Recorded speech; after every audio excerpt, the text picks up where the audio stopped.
We keep things real and dive into the ups, downs, and in betweens of teenage life. I am Jesse, and I'm here with some of my amazing friends. We're gonna to unpack because let's be honest, being a teen in this crazy, mixed up world isn't actually easy, right? Yeah, seriously. Hi, I'm Snigdha, and there's so much that we all go through, but don't always talk about. Things like dealing with pressure from school, friends, family, and even ourselves. It's like this new challenge waiting for us every day. And it's not just about the pressure, right? By the way, I'm Manha. We are going to get in some real talk about love, anxiety, and just figuring out how to handle everything without losing it. It's like we are supposed to have it all together, but most of the time we don't, and that's okay. Exactly. I am Sana, and I think the most hardest part is balancing all of it. Relationships, school, social media, and just trying to figure out yourself while everything keeps changing around us. It's a lot. So, let's go. Okay, now let's talk about something that a lot of us struggle with social anxiety. It's not just about being shy, it's about, talking in a group or even just speaking in public can be super overwhelming. Let's talk about what causes it. Snigdha, you have got some good insight on that, right? Yeah, so social anxiety can actually be partly genetic. Like if your parents are shy, anxious, or nervous, you might inherit those traits. It's like your brain is just more sensitive to stress and social pressure. And if a kid is overprotected by their parents, they just don't get chance to face new people or situations, and they don't learn how to deal with those things. And most of the students actually suffer from social anxiety. They would avoid everything that comes their way, even social events or parties, just because they're scared. So they will just avoid everything until they're stuck in their own personal little bubble. And also because of social anxiety, many students won't participate in any school events and they would miss the fun that everyone else had did. You're right, Sana. And I know this one kid who had social anxiety, and they won't participate in any kind of activities or events, even though everyone wanted them to join. It's heartbreaking because they're just afraid to stand in front of a crowd. And I think the real victims of social anxiety are the boys of today, right? Yeah, you're right, but not all the boys, but most of them. Yeah, they're just afraid that their friends might make fun of them and call them a nerd for just going up stage. You're right, Snigdha. And also because of social anxiety, many teenagers are facing many health issues like heart racing, sweating, stomach aches, and also they won't get enough sleep because they are afraid of what may happen the next day.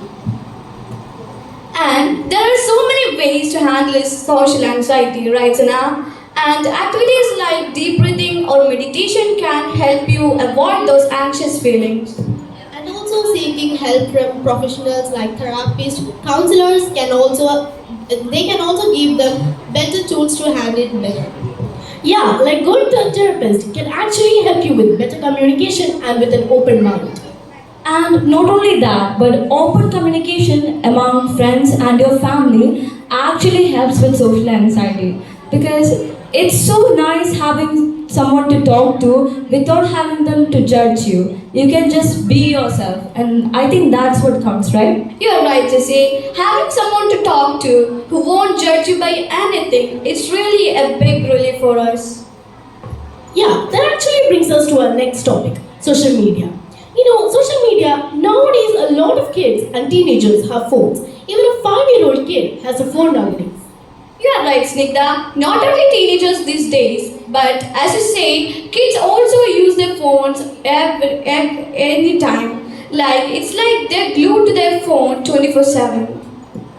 Nowadays, many teenagers are seeing many posts on online and they are thinking the highlights they are seeing in those is reality. But behind the screen, it's a different story. And I think the perfect example is K-dramas because every single kid nowadays watch K-dramas and they just want to be like them. They think that actor or actress, oh my god, they're so beautiful. Why are they like that? So they would just try every single thing, even using harmful chemicals to be like them.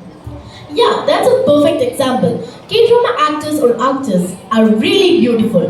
They're just using makeup and filters and Botox and something, but we think that it's all real.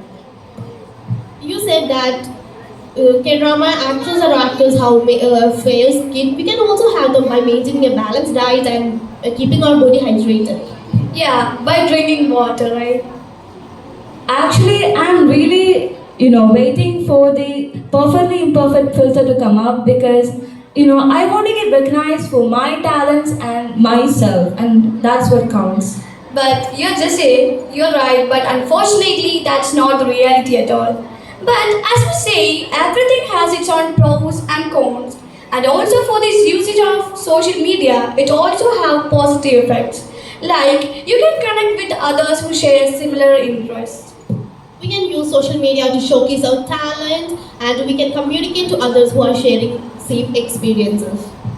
Yeah, I think it really counts that you're getting recognized for your talents and you're getting so many likes and followers because people love your content, and that's just for being yourself, and that's a real achievement.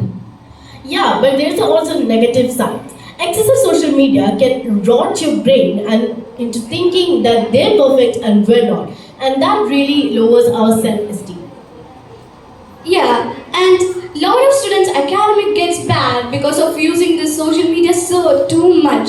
But not only using of social media, but also having early relationships can also affect you in your academics. And it all starts with a thing called crush because you think you have some kind of feelings towards someone, and suddenly your friends are like pressuring you because, oh my god, you like that guy? Oh my god, you like that girl? Oh my god, oh my god, oh my god. I mean, and that's the reality nowadays. Yeah, and also this thing called crush develops into serious things like example kissing. Maybe they're just doing those things just because of having curiosity of the other gender. If you have crush when it will affect your academics. If you open textbook, you always think about that person. Yeah, you will see his or her face in your textbooks and all. And you will only have time to think about that person because they think, oh my god, that's the love of my life. I'm gonna marry him or her in the future. And that's the reality that we all face today. And also we will have our personalities change because we will change our personality for just for that person. And also, we won't communicate more with our families or friends. Yeah, because we just only think about that person and our full focus is on that guy or girl. And if we are in a relationship, we'll only like think about the future we will have with him or her instead of focusing on your studies. I mean, come on. You need your money, you need your job to get a proper life. And also, it always ends with a thing called breakup. And it may lead to depression and we will be angry with the other person and may would need to take revenge on them. And Not only those things, social harassment and leaking of personal photos and messages are also happening. Yeah, and breakup leads to depression and then to suicide or self-harm because we just can't handle that he or her just broke up with us.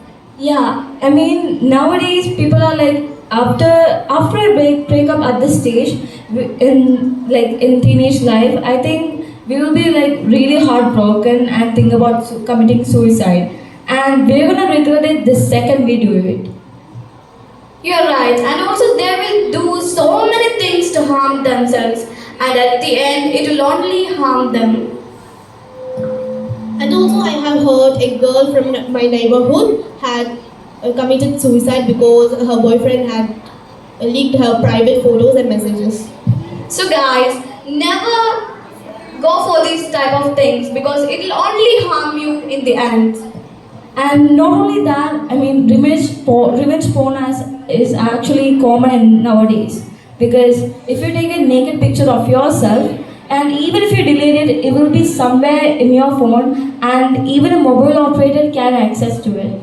So, never take a naked photo of your body.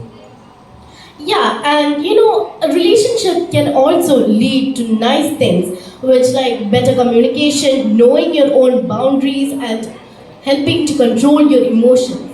I mean, you can actually know that from your family and your friends. So why do this right now? We're just kids. It's time for study and have fun without having anyone else think about anything about ourselves. We just, we don't need to care about what others think. Just be yourself, have fun, and study. Jesse, like parents have also an important role in these things as for your children. We are here today just to talk and share our experiences, hoping that if someone is listening and feeling they are alone, they will know they are not. Yeah, and an early relationship and then break up, and then just having being in a early relationship can also make you think about sexual desires.